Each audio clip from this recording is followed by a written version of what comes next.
Hey besties, and we back, and we back, and we back, and we back. Okay, I'm doing too much. Y'all, black people, excuse me, y'all. Why we finna be boom, boom, boom? See, black people, we was minding our own business and doing what we was supposed to do and voted for who we was supposed to vote for, but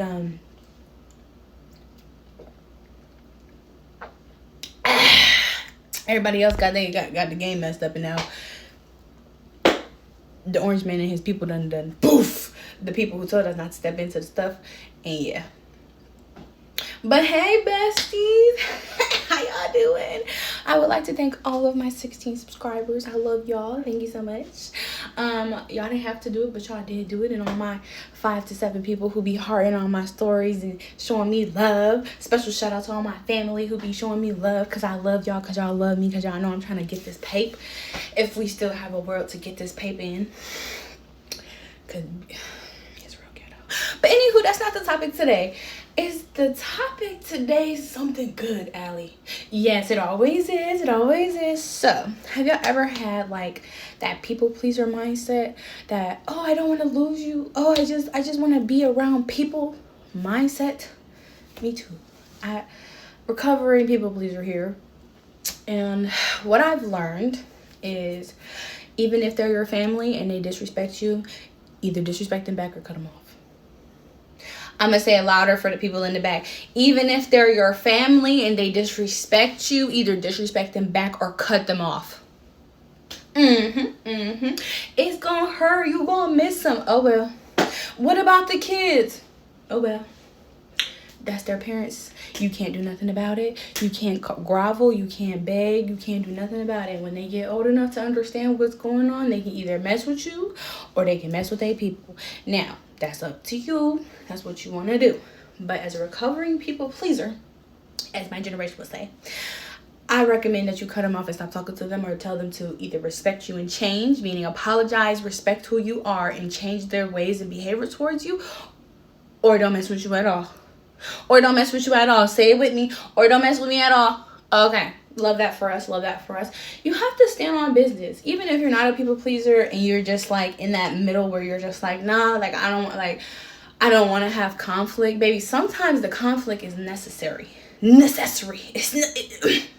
It's necessary. And I say that because at the end of the day, if you are like how I was and how I'm growing out of, is like, oh, I just want to like avoid drama and da-da-da-da. Sometimes that drama gonna let them know to leave you alone. Like, remember when you was younger? And I don't know, not everybody was bullied, but you ever heard a story or have been bullied and your mama or your family member told you like, oh, just beat them up one good time. And when you get them, you don't turn them loose.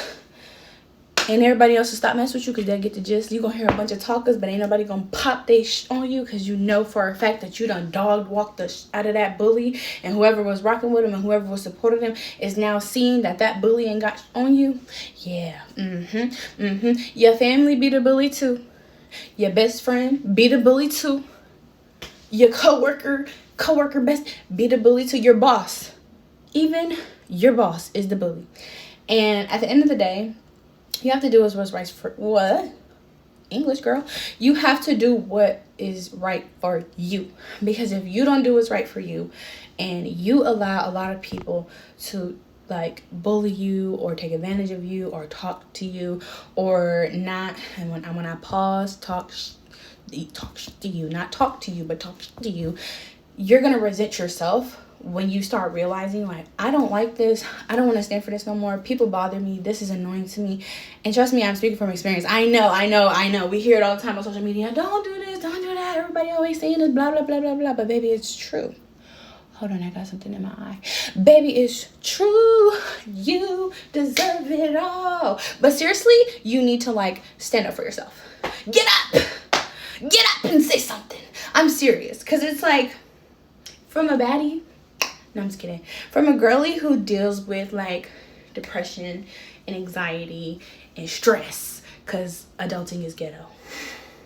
I just want to tell you that if you allow people to run over you, or you don't stand up for yourself when it's valid and it's like right in your face, or you don't make that person apologize and respect you, or you sit there and you allow them to disrespect you and you don't expect anything other than that, they're just gonna keep doing it. They don't care if you're a good person. They don't care if you're nice. They don't care if you're kind. They don't care if you went to World War III for them. They don't care if you took care of their kids. They don't care if you had sex with them even though their whoop-de-whoop was trash, whether it was a female whoop-de-whoop, a male whoop-de-whoop, or a non-binary whoop-de-whoop. They don't care. They don't care because they know these are the conditions that you're going to accept. And you shouldn't be accepting it. If you love yourself enough, and a lot of people say that, like when I was little and I was coming up without like self-love, self-worth and all that, people would tell me like, oh, if you love yourself, you're not gonna let people treat you like this. And I thought I did love myself. I'm like, no, but I do love myself. Like, I think I'm pretty, I have a nice body, I think that I'm smart, and da-da-da-da-da. And it's just like, that's not all the conditions of loving yourself. Loving yourself physically is one thing, but loving yourself mentally, emotionally, unconditionally, baby, that's a different type of love. And as I get older, of course, because my frontal cortex, when you're 25 and your brain is all the way developed, you feel what I'm saying? When I'm 24, so like when my brain has gone through so much development and then you become way more self-aware. I've always been self-aware, but I've never really been confident. So I've always been self-aware. I've never been confident. So now that I have that confidence plus that self-awareness, and a lot of us have, hold on. A lot of us have self-awareness, no confidence, no self-awareness. So at the end of the day, you need to have both. And you need to put them both together. And you need to stand up tall with your chest out, your head held high, and you need to stand up for yourself. Fight back. You don't need no milk if you fight back. You don't need no milk if you fight back. I'm telling you, right now, I'm dealing with a point in like my life where I've never really had to be by myself for real. Like, I've always been surrounded by people. Even if I didn't like them, even if they didn't like me, even if I didn't want to be around them, even if they were friends, family, whatever. I've always been surrounded by people. I'm in my alone era. This is where I'm not lonely and I don't really care to be bothered. But I'm by myself.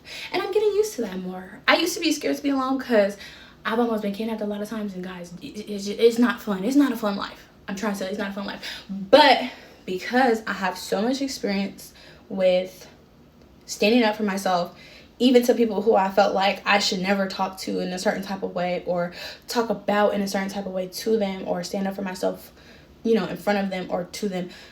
I've learned that now and I've grasped that and I've like put it in my forefront, and I just want everybody to be able to do that as well. Because personally, it's like, if you don't have your own back, nobody's gonna have it either. And a lot of people expect you to be like, I don't know, a lot of people expect you to either be Elastigirl and stretch yourself and stretch yourself and stretch yourself and stretch yourself even when you can't stretch anymore, or they expect you to be Mr. Incredible, just strong all the time. You can be Mr. Incredible, Elastigirl, Violet, and Dash with a little bit of Baby Jack and not have any problems as long as you know how to handle yourself. And I say all of them because I feel like, just like the Emotions movie, I forget the Disney movie that talks about emotions, just like all of those emotions, the Incredibles have all of that with their physical strength, and the way that Violet disappears and she becomes just this shell of a person who doesn't want to be seen, and how Elastigirl can protect her family with building a little fortress of her skin, and how Mr. Incredible is strong and Dash is fast with the way that he replies. He has spunk, and Baby Jack, he crashes out. He crashes out the minute that something doesn't go his way or goes right. He crashes out. And I'm not saying be a spoiled brat, but be the Incredibles. Be incredible. Be incredibly you. Because at the end of the day, if you're not incredible, then who are you? I didn't even know who I was.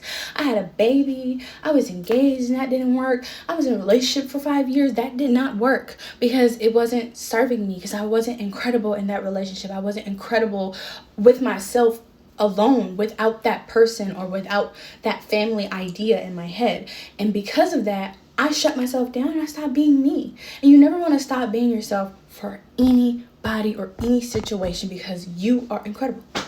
So if you take anything from this lovely little rant of standing up for yourself, getting up, fighting back, and stop being a people pleaser, I hope that you took the part about loving yourself, standing up for yourself, and being incredible. Bye, besties.